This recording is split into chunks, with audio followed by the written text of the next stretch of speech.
ಹಲಸಿನ ಹಣ್ಣು ಕಟ್ ಮಾಡುವ ವಿಡಿಯೋ ಹಾಕಿದ್ದೆ, ತುಂಬಾ ವ್ಯೂಸ್ ಬಂತು, ತುಂಬಾ ಜನ ಕಮೆಂಟ್ ಮಾಡಿದ್ದಾರೆ. ಎಲ್ಲರೂ ತಿಳ್ಕೊಂಡ್ರು ಅದು ಮಾರ್ಕೆಟಿಂದ ತಂದಿರೋದಂತ. ಅಲ್ಲ, ಇದು ನಮ್ಮ ಗಾರ್ಡನ್, ಇದು ವಿಯೆಟ್ನಾಂ ತಳಿ, ನೆಟ್ಟು 4 ವರ್ಷ ಆಯಿತು. 2 ವರ್ಷಕ್ಕೆ ಹಣ್ಣು ಬಿಟ್ಟಿದೆ. ಈ ಸರಿ ಸ್ವಲ್ಪ ಜಾಸ್ತಿ ಆಗಿದ್ದಾವೆ, ಎಲ್ಲರಿಗೆ ಹಂಚಿದ್ವಿ. ಇವತ್ತು ರಜೆ ಅಂತ ಅದರಿಂದ ಏನಾದರೂ ತಿಂಡಿ ಮಾಡುವ ಅಂತ ಯೋಚಿಸುವಾಗ ಜಟ್ಪಟ್ಟಾಗಿ ದೋಸೆ ಮಾಡುವ ಅಂತ ಅನ್ನಿಸ್ತು.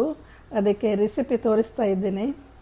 ಇಬ್ಬರೇ ಇರುವುದರಿಂದ ಒಂದು ಸಣ್ಣ ಕಪ್ ಅಕ್ಕಿ 1 ಗಂಟೆ ನೆನೆಸಿ ರುಬ್ಬಿದ್ದೀನಿ. ಸ್ವಲ್ಪ ಉಪ್ಪು ಹಾಕ್ಬೋದು, ಕಡಿಮೆ ಇದ್ದರೆ ಬೆಲ್ಲ ಹಾಕ್ಬೋದು. ಆಮೇಲೆ ದೋಸೆ ಮಾಡೋದು. ಹರಡುವಾಗ ನನಗೆ ನಮ್ಮ ಬಾಲ್ಯದ ನೆನಪಾಯಿತು. ನಾವೆಲ್ಲ ತಾಳೆಗರಿಯಲ್ಲಿ ಬಿಡಿಸ್ತಿದ್ವಿ. ಆವಾಗ ನಾನ್ ಸ್ಟಿಕ್ ಇರಲಿಲ್ಲ, ಸ್ಪ್ಯಾಚುಲಾ ಇರಲಿಲ್ಲ. ನಿಮ್ಗೆ ಯಾರಿಗಾದರೂ ಎಕ್ಸ್ಪೀರಿಯನ್ಸ್ ಇದ್ದರೆ ಹೇಳಿ. ಆಮೇಲೆ ಸ್ವಲ್ಪ ತುಪ್ಪ ಹಾಕಿ 2 ಸೈಡ್ ಫ್ರೈ ಮಾಡಿ ತೆಗೆದರೆ ದೋಸೆ ರೆಡಿ. ನೀವು ಹೇಗೆ ಮಾಡ್ತೀರಿ ತಿಳಿಸಿ, ತುಂಬಾ ಟೇಸ್ಟ್ ಇರ್ತದೆ. ಇದು ನನ್ನ ಬ್ರೇಕ್ಫಾಸ್ಟ್ ಪ್ಲೇಟ್ ಇವತ್ತು. ಸ್ವಲ್ಪ ಪ್ರೋಟೀನ್, ಸ್ವಲ್ಪ ನಟ್ಸ್, ಆಮೇಲೆ ಸ್ವಲ್ಪ ಫ್ರೂಟ್ಸ್.